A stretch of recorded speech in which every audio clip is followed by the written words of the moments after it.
In the land of Egypt, God's people were no longer guests. They were slaves, crushed beneath the weight of chains, Master, the their Pharaoh backs demands bent these under the walls sun, rise by dusk. their hands No raw and slacking. blistered. They toiled from dawn until nightfall. Children watched in silence, their laughter stolen, their joy buried under fear. Every whisper carried risk. Every glance could bring punishment. Every breath was a prayer. And yet, even in the mud, the sweat, the sorrow, their cries rose from the dust of the earth. And heaven heard them. A God who sees, a God who remembers. Even in the darkest night, he has not Move, you abandoned dogs! them. We will endure. A fearful king sat on Egypt's throne. Pharaoh saw the Israelites multiplying, and terror filled his heart. He imagined their strength, their numbers, and the threat they might one day pose. In his mind, they were not children.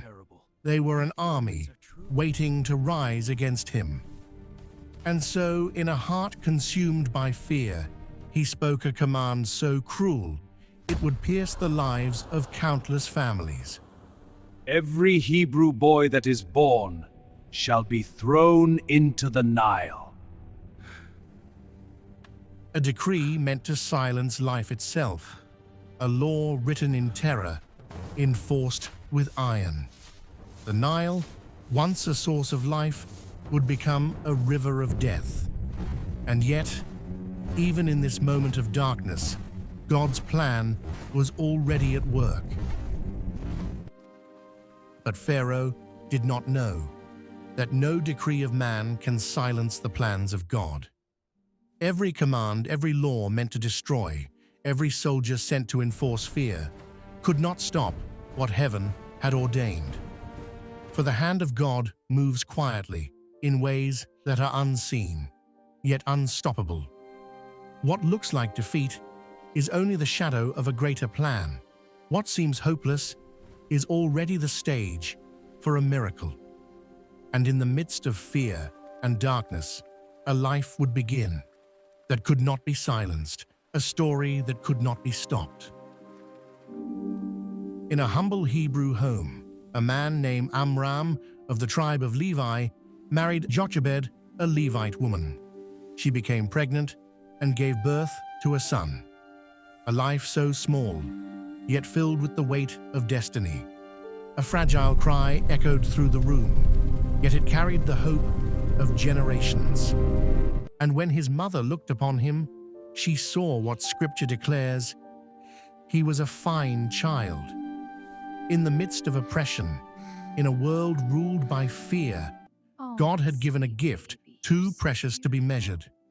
This child would not remain hidden for long, but for now, he was safe, cherished, and full of promise.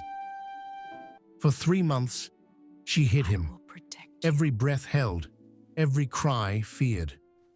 The world outside was merciless. Soldiers hunted for children like him, their orders cruel, unwavering. Every heartbeat carried a prayer. Every whisper carried hope. Every moment was a battle between fear and faith. She knew she could not hide him forever, but in these stolen hours, she held the promise of life in her arms, and in her heart, she trusted that God was watching. For now, the baby slept. For now, he was safe. But the time would soon come when she would have to do the unthinkable.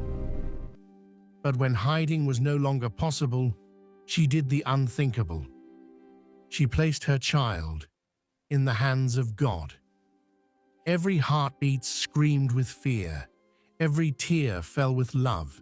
Every whispered prayer carried hope that the God who sees all would watch over this tiny life. It was a surrender unlike any other, not of defeat, but of faith. For in giving him up, she placed him exactly where God could protect him. What seemed like fear was the beginning of a miracle. She wove a basket of reeds, sealed it with tar and pitch, every strand woven with love, every seal pressed with prayer.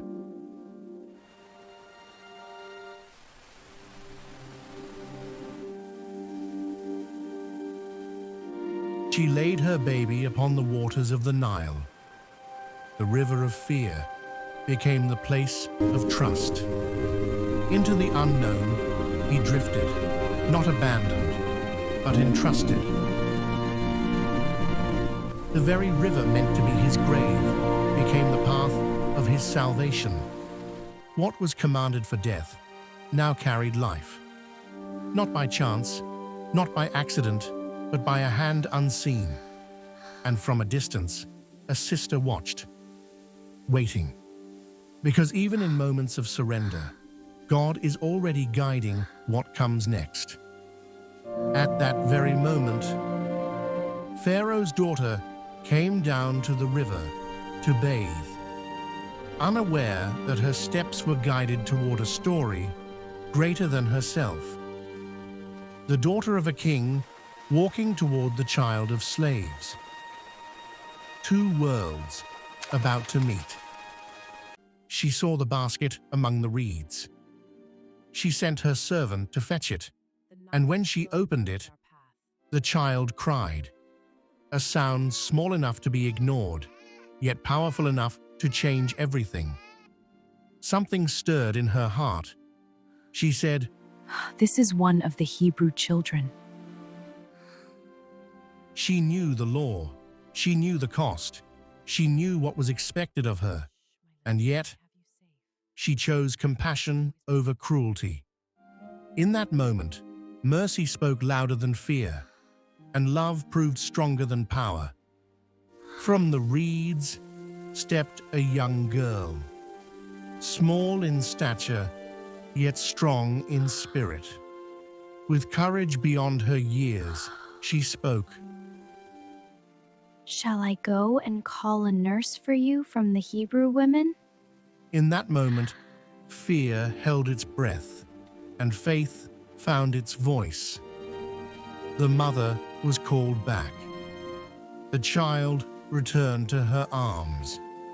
The arms that once released him in faith now held him in gratitude. What she placed on the water in trust, God returned in mercy.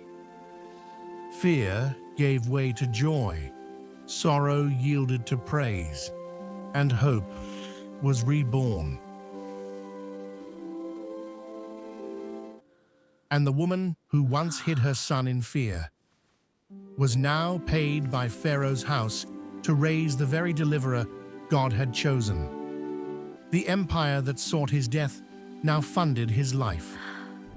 What Pharaoh meant for destruction, God turned into provision. Power thought it was in control, but heaven was writing the story. Pharaoh's daughter named him Moses, because she said, "I drew him out of the water." She spoke of a moment, but God spoke of a mission. For the one drawn out of the water would one day draw a nation out of bondage. A name given by royalty, but a destiny written by God. But God had drawn him out for something greater. Drawn out of the river, to one day draw a nation out of slavery. What began in a basket would end with a sea. And the God who saved one child was preparing to save a people. When man plans destruction, God designs deliverance. When the enemy builds a river of death, God turns it into a road of destiny. What was meant to silence became the voice of salvation. What was meant to kill became the path to freedom. From a hidden basket on the river to a nation walking into promise, God's hand was always at work. The child they tried to destroy became the leader they could not stop. Because when God has a purpose for your life, even the waters obey him. No plan of man No decree of fear can stop what God has ordained.